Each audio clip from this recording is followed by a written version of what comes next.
Hola, mi nombre es Esteban Barrientos y hoy les daré una breve guía por teoría general del proceso. Para entender teoría general del proceso es necesario partir de lo general hasta llegar a lo particular. El derecho procesal es un sistema que regula las administraciones de justicia, la función jurisdiccional y relaciones jurídico-sustanciales. Es secuencial, por lo que para proferir la sentencia que culminará el proceso es necesario seguir etapas. Dichas etapas son: primera, la fase introductoria, que es eminentemente escrita y está conformada por presentación de la demanda, admisión, inadmisión o rechazo a la demanda mediante auto admisorio, proferido por un juez, que es el director general del proceso. Notificación al demandado, contestación de la demanda, fijación de la audiencia inicial. Posteriormente, en la audiencia inicial se da intento de conciliar, saneamiento del proceso, decreto de pruebas, fijación de litigio. Y en la última etapa, la audiencia de instrucción y juzgamiento se da la fase de pruebas, alegatos de conclusión y sentencia. Ahora bien, el objeto del derecho procesal tiene cuatro dimensiones. Primera, solucionar y prevenir conflictos. Segunda, declarar y reconocer derechos. Tercera, investigar y sancionar hechos jurídicos. Y cuarta, la tutela judicial efectiva de los derechos constitucionales. Sus fuentes son: primera, la ley en sentido real; segunda, la doctrina; tercera, la jurisprudencia; y cuarta, la costumbre creadora de ley y la supletiva de ley. Y se encuentra regido por los siguientes principios. Primero, interés público y general de los procesos. Segundo, carácter exclusivo y obligatorio de la función jurisdiccional del Estado. Tercero, independencia de la autoridad judicial. Cuarto, imparcialidad de los funcionarios judiciales. Quinto, igualdad de las partes ante la ley. Sexto, necesidad del demandado de ser oído y controvertir. Séptimo, principio de publicidad. Octavo, trámite adecuado y obligatoriedad de los trámites o principios establecidos en la ley. Noveno, las sentencias no crean derechos, los declaran. Décimo, principio de verdad procesal. Onceavo, principio de cosa juzgada. Además de estos principios, el proceso se encuentra regido por unos principios fundamentales. Primero, principio dispositivo e inquisitivo. Es dispositivo cuando nace de la solicitud de las partes, e inquisitivo cuando el Estado, a través del juez, inicia el proceso, decreta partes y en general se hace cargo de la creación del mismo. Segundo, valoración de las pruebas de acuerdo a la sana crítica, teniendo en cuenta que pruebas son el vehículo o instrumento que transporta del macrocosmos de la realidad al microcosmos del caso.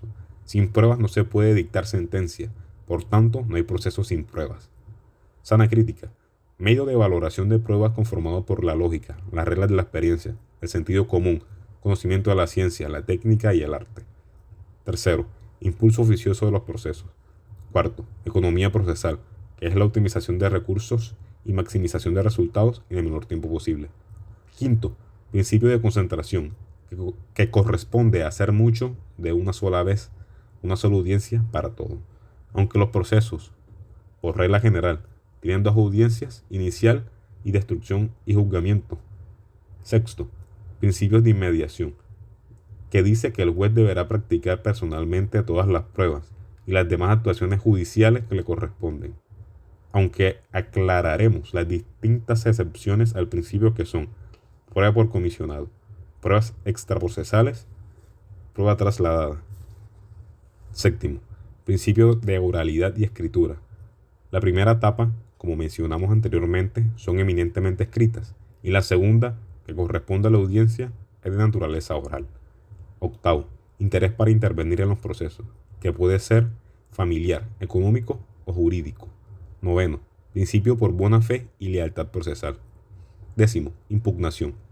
Si bien el principio de cosa juzgada otorga a las decisiones plasmadas en una sentencia de constitucionalidad el carácter de inmutables, vinculantes y definitivas, existen unos mecanismos para controvertir dichas decisiones, los recursos. Estos, a su vez, se dividen en dos clases. Primero, recursos ordinarios, que son interpuestos cuando aún no se ha ejecutoriado la decisión, y estos son recurso de reposición, recurso de apelación o alzada, recurso de queja, recurso de súplica. Segundo, recursos extraordinarios, que son aquellos que se interponen cuando ya la sentencia está ejecutoriada, y son revisión, casación, súplica en lo contencioso administrativo. Conociendo la naturaleza del proceso, es necesario que conozcamos dos conceptos más: la jurisdicción y la competencia. La jurisdicción es la función esencial, pública y permanente que tiene el Estado de administrar justicia a sus coadministrados, busca encontrar soluciones a controversias. Está compuesta por tres elementos. Primero, elemento formal, que es el procedimiento en sí mismo, los parámetros para llegar al fin del proceso. Segundo, elemento subjetivo, que son las personas partícipes del proceso. Tercero, elemento real o material, que es la realidad jurídica, la justicia. Y sus características son: primera, autonomía; segunda, exclusividad; y tercera, independencia. La jurisdicción se clasifica de la siguiente forma. Primera, según la controversia, el litigio, el conflicto, que puede ser: A, contenciosa, dos partes se disputan un derecho; y B, jurisdicción voluntaria, reconocimiento de un estatus como el cambio de nombre. Segunda, según la manera o forma de decidir, puede ser: A, en derecho, por lo general, siguiendo las normas vigentes; B, en equidad, según las reglas de la experiencia. Tercera, según su contenido o su naturaleza, puede ser: A, jurisdicción ordinaria, y B, jurisdicción especial. Cuarta, según su continuidad, que puede ser: A, permanente, y B, transitoria. La jurisdicción es delegada cuando se asigna el ejercicio de la competencia a un órgano distinto del titular de la misma, reteniendo dicha titularidad, en los casos y en los términos previstos en la ley. Es usurpada cuando le quita estas atribuciones a un funcionario de forma ilegal, y se deroga cuando el funcionario se queda sin la facultad de administrar justicia, ya sea porque existe una ley que lo ordene o porque exista conflicto de la jurisdicción. Se considera que existe conflicto de jurisdicción cuando dos o más funcionarios judiciales se disputan con el conocimiento sobre un asunto. Conflicto positivo, cuando varios funcionarios reclaman para sí mismos el conocimiento de un asunto. Conflicto negativo, cuando ningún funcionario quiere conocer el asunto y considera que debe ser otro quien lo haga. Por otro lado, la competencia constituye la acción concreta, individualizada y particular de administrar justicia. La competencia es la potestad atribuida a jueces y magistrados para ejercer jurisdicción en determinado territorio y determinados asuntos. La consecuencia está caracterizada por ser: primera, improrrogable; segunda, indelegable; y tercera, de orden público y obligatorio cumplimiento. Y esta se asigna según una serie de factores que permiten determinarla. Los factores para determinar la competencia son: primera, factor objetivo, que está constituido por dos aspectos. A, la naturaleza del asunto, por ejemplo, si es penal, de familia o laboral. B, la cuantía, que es el valor al que ascienden las pretensiones en el proceso. Estas a su vez pueden ser mínimas, cuando las pretensiones ascienden de 0 a 40 salarios mínimos legales mensuales vigentes. Menor, cuando las pretensiones ascienden de 40 a 150 salarios mínimos legales mensuales vigentes. Mayor, cuando las pretensiones ascienden a más de 150 salarios mínimos legales mensuales vigentes. Cabe resaltar que los procesos de mínima cuantía solo cuentan con una instancia y son conocidos en ella por el juez municipal o por el juez de pequeñas causas y competencias múltiples. En caso de que no exista el primero mencionado, los procesos de menor cuantía, por su parte, cuentan con dos instancias, y en la primera son conocidos por el juez municipal, y en segunda instancia por su superior jerárquico inmediato, que es el juez del circuito. Los procesos de mayor cuantía son conocidos en primera instancia por el juez del circuito y en segunda instancia por la sala a la que corresponda del Tribunal Superior del Distrito. Segundo, factor objetivo, que corresponde a la naturaleza de las partes, al estatus de aquellos que son parte, por activa o por pasiva en el proceso. Verbigracia: Juan quiere iniciar un proceso contencioso en contra de Pedro por el cobro de una obligación que asciende a la suma de 5 millones de pesos, correspondientes al pago del arriendo de un bien inmueble. Si bien el proceso, por el subfactor de la cuantía, debería ser conocido por el juez civil municipal, se tiene en cuenta un dato más. Pedro es un agente diplomático, por lo que su naturaleza resulta más importante que el factor objetivo, y por ello este asunto ya no será conocido por el juez municipal, sino que será conocido por la Sala de Casación Civil de la Corte Suprema de Justicia, dado que en el Código General del Proceso, en su artículo 30, numeral 6, establece que es ahí en donde se conocerán los procesos contenciosos de los que sea parte un agente diplomático acreditado ante el gobierno de la República. Tercero, el factor territorial, el cual determina el sitio en el que se demandará. Este tiene, por regla general, al fuero personal, que dicta que la demanda se practicará en el lugar de domicilio del demandado, pero esto solo funge para procesos que no comprendan ni bienes ni contratos. Para los contratos existe el fuero contractual, que establece como lugar para demandar al domicilio contractual pactado por las partes, y en caso de que no se haya establecido uno, la demanda se practicará en el lugar del cumplimiento de las obligaciones, que es necesario pactar en el contrato. Y por último, está el fuero real, que establece que la demanda debe practicarse en el sitio en que se encuentre el bien o donde hayan transcurrido los sucesos. Cuarto, factor funcional.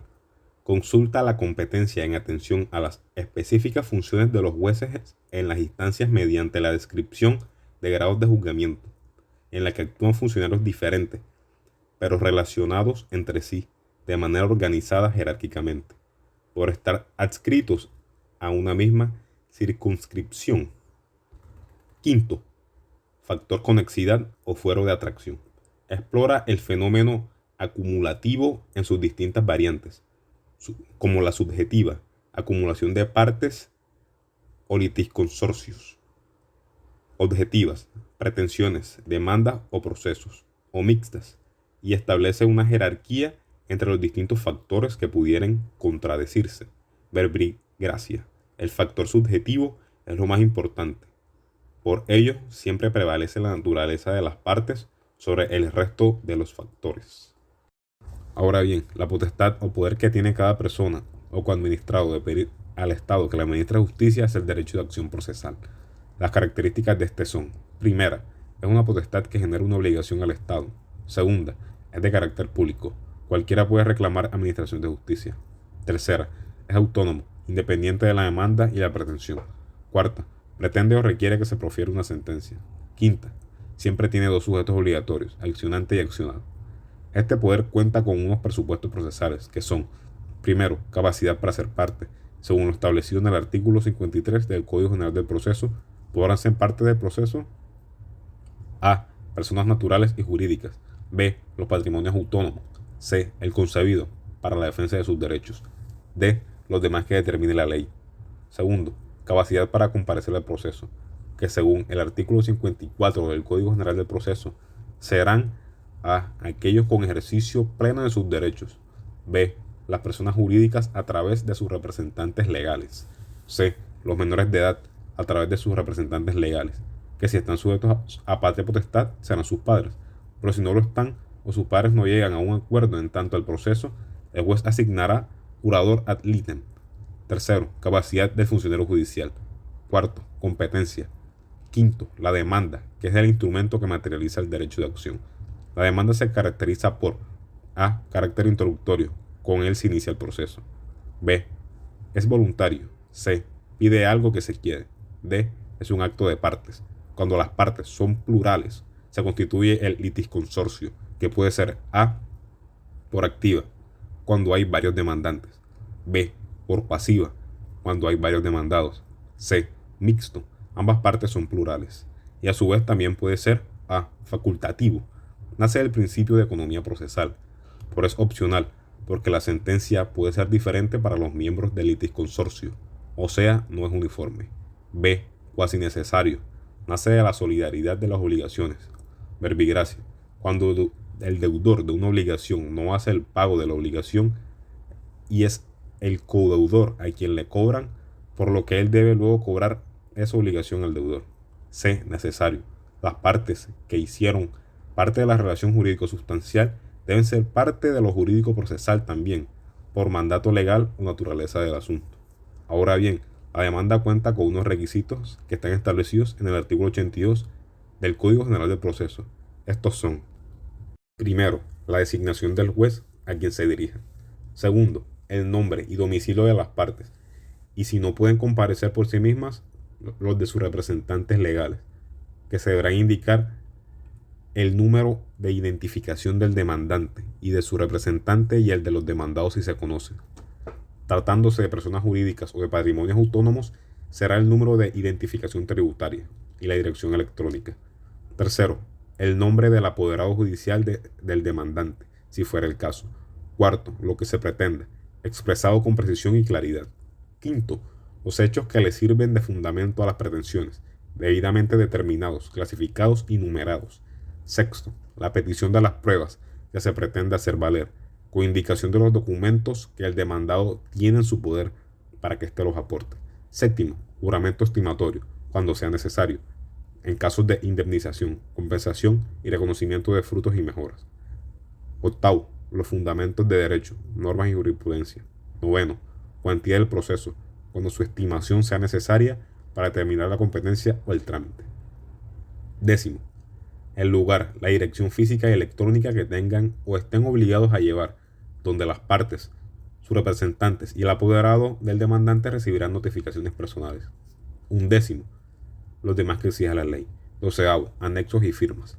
Ahora bien, en razón de la materialización del derecho de acción mediante la demanda, se crea una potestad también para el demandado, que es el derecho de contradicción, que se materializa mediante la contestación de la demanda. Los requisitos para esta son los mismos que los establecidos para la demanda. La demanda se puede contestar con, primero, actitud pasiva. Dejo vencer el término y no contesto. Figura que se conoce en el derecho como allanamiento tácito, en el que se asume que se acepta lo comprendido en la demanda. Segundo, actitud activa. Contesto hecho a hecho y me pronuncio sobre la pretensión. Contesto según los requisitos del artículo 82 del Código General del Proceso. Actitud proactiva. Hago algo más que contestar. Presento contrademanda o demanda de reconvención. También se pueden presentar excepciones que pueden ser previas, dilatorias o de forma, que son: primera, nominadas en el artículo 100 del Artículo General del Proceso. Segunda, atacan los requisitos de forma. Tercero, se resuelven al inicio del proceso o en la primera parte de la audiencia inicial cuando el juez necesita conocer pruebas. Cuarta, deben presentarse en un escrito aparte. Perentorias, de mérito o de forma, que son: primera, innominadas. Segunda, atacan la pretensión o el fondo del asunto. Tercero, se resuelven con la sentencia. Y cuarta, se presentan en la contestación.